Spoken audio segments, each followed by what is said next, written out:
Assistant general secretary Manipuri সাহিত্য পরিষদ খ্যাংজাম রবীন্দ্র সিং, কমলপুর ওয়াকফ কমিটির সভাপতি জনাব Saikat Ali, additional general development officer Dhalai zone জনাব ইসমাইল মিয়া, এগ্রি অফিসার মোসাম্মদ আঞ্জুমান খাতুন, সবাইকে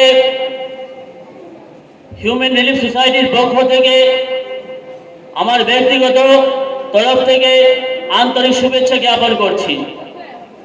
আমরা এ নিয়ে 3 বছর আমরা সম্বর্ধনা প্রোগ্রাম করছি। এই সম্বর্ধনা প্রোগ্রাম আমরা 2015 সন থেকে শুরু করেছি।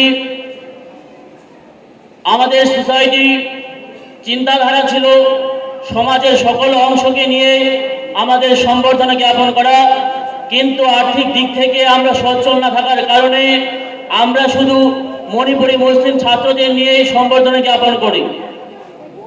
অন্যান্য ক্ষেত্রে আমরা লক্ষ্য করি শুধু কৃতি দিয়ে নিয়ে সম্বর্ধনা হয়, কিন্তু আমাদের মণিপুরী মুসলিম বাঙালিদের শুধু কৃতি দিয়ে নিয়ে সম্বর্ধনা করার মতো সেই পরিবেশ শেখানো হয়নি, যার কারণে আমরা সকল ছাত্রছাত্রীদের নিয়ে আমরা আমাদের সম্বর্ধনা জ্ঞাপন করি।